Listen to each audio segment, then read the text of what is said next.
I recently retired from the California Highway Patrol after 23 years of service. The majority of those 23 years was spent patrolling the southern end of Marin County, which includes the Golden Gate Bridge.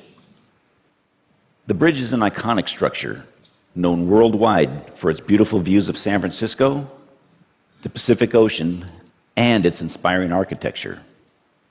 Unfortunately, it is also a magnet for suicide, being one of the most utilized sites in the world. The Golden Gate Bridge opened in 1937.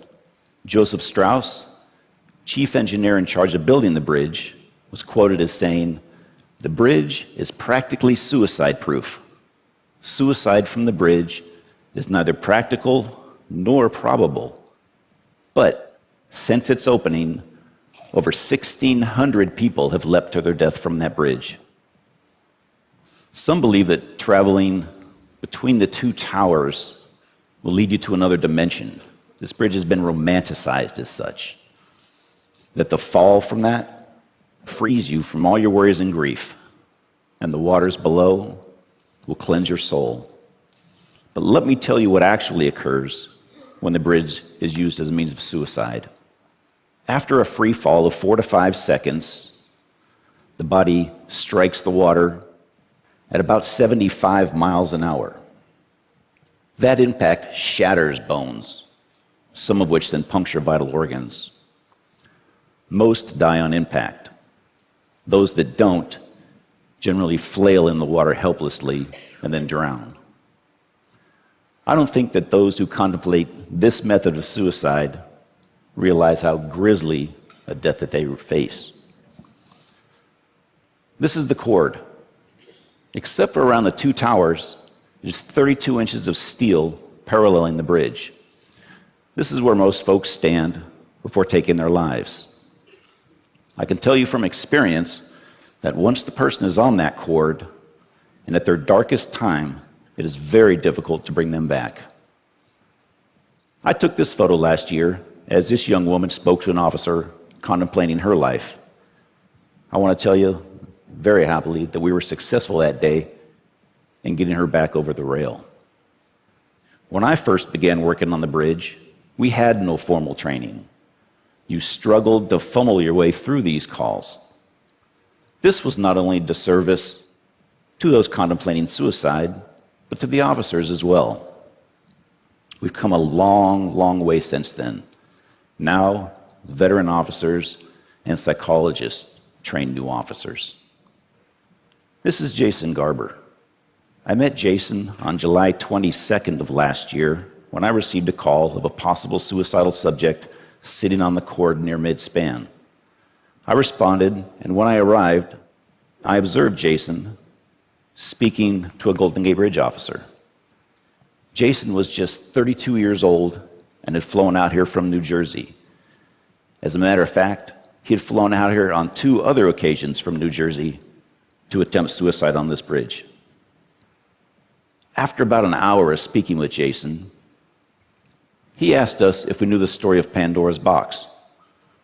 Recalling your Greek mythology, Zeus created Pandora and sent her down to earth with a box and told her never, ever open that box.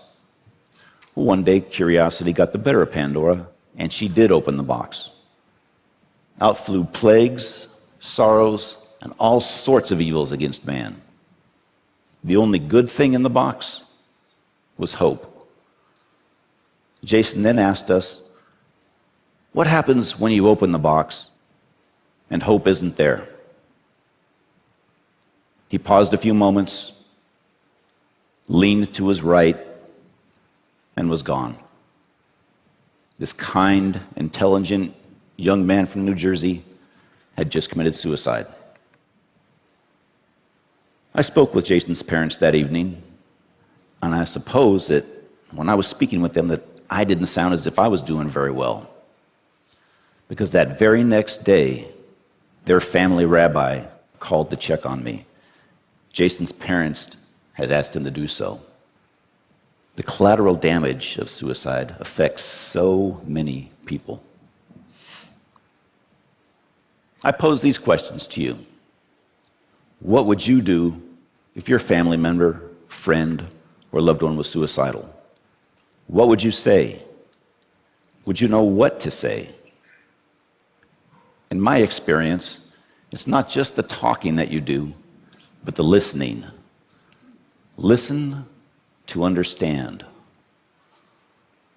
Don't argue, blame, or tell the person you know how they feel, because you probably don't. By just being there, you may just be the turning point that they need. If you think someone is suicidal, don't be afraid to confront them and ask the question. One way of asking them the question is like this. Others in similar circumstances have thought about ending their life. Have you had these thoughts? Confronting the person head on may just save their life and be a turning point for them. Some other signs to look for: hopelessness, believing that things are terrible and never going to get better. Helplessness, believing that there's nothing that you can do about it. Recent social withdrawal and loss of interest in life. I came with this talk just a couple of days ago, and I received an email from a lady that I'd like to read you her letter. She lost her son on January 19th of this year. And she wrote me this email just a couple of days ago, and it's with her permission and blessing that I read this to you. Hi, Kevin. I imagine you're at the TED conference. That must be quite the experience to be there. I'm thinking I should go walk the bridge this weekend. Just wanted to drop you a note. Hope you get the word out to many people, and they go home talking about it to their friends who tell their friends, etc. I'm still pretty numb, but noticing more moments of really realizing Mike isn't coming home. Mike was driving from Petaluma to San Francisco to watch the 49er game with his father on January 19th. He never made it there. I called Petaluma police and reported him missing that evening. The next morning, 2 officers came to my home and reported that Mike's car was down at the bridge. A witness had observed him jumping off the bridge at 1:58 p.m. the previous day. Thanks so much for standing up for those who may be only temporarily too weak to stand for themselves. Who hasn't been low before without suffering from a true mental illness? It shouldn't be so easy to end it. My prayers are with you for your fight. The GGB, Golden Gate Bridge, is supposed to be a passage across our beautiful bay, not a graveyard. Good luck this week, Vicky. I can't imagine the courage it takes for her to go down to that bridge and walk the path that her son took that day. And also the courage just to carry on. I'd like to introduce you to a man I refer to as hope and courage. On March 11th of 2005, I responded to a radio call of a possible suicidal subject on the bridge sidewalk near the North Tower. I rode my motorcycle down the sidewalk and observed this man, Kevin Briggs, standing on the sidewalk. When he saw me, he immediately traversed that pedestrian rail and stood on that small pipe which goes around the tower. For the next hour and a half, I listened as Kevin spoke about his depression and hopelessness. Kevin decided on his own that day to come back over that rail and give life another chance. When Kevin came back over, I congratulated him. This is a new beginning, a new life. But I asked him, what was it that made you come back and give hope and life another chance? And you know what he told me? He said, you listened.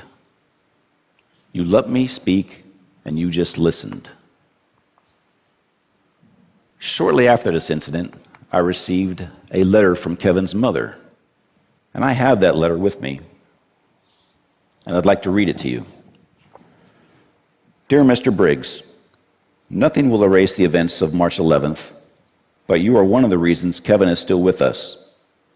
I truly believe Kevin was crying out for help. He has been diagnosed with a mental illness for which he has been properly medicated. I adopted Kevin when he was only 6 months old, completely unaware of any hereditary traits. But thank God, now we know. Kevin is straight, as he says. We truly thank God for you. Sincerely indebted to you, Narvella Berthia. And on the bottom, she writes, P.S.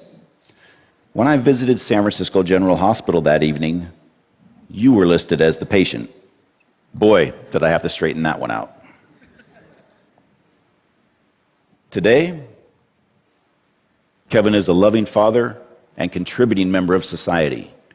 He speaks openly about the events that day and his depression in the hopes that his story will inspire others. Suicide is not just something I've encountered on the job. It's personal. My grandfather committed suicide by poisoning. That act, although ending his own pain, robbed me from ever getting to know him. This is what suicide does. For most suicidal folks, or those contemplating suicide, they wouldn't think of hurting another person. They just want their own pain to end.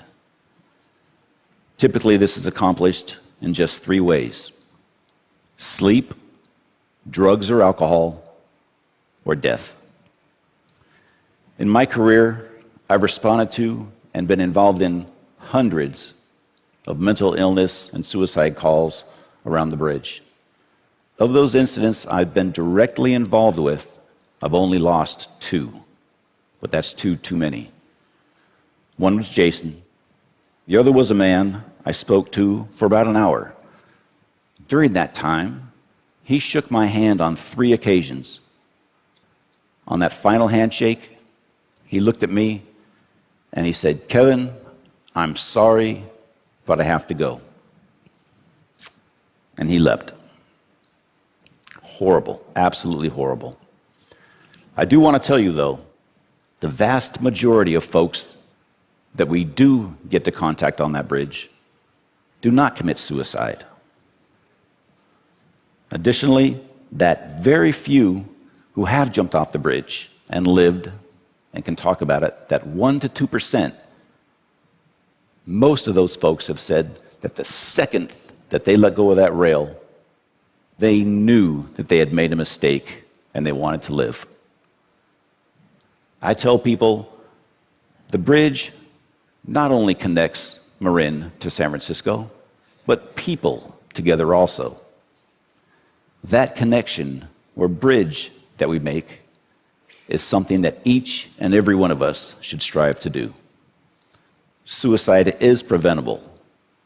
There is help. There is hope. Thank you very much.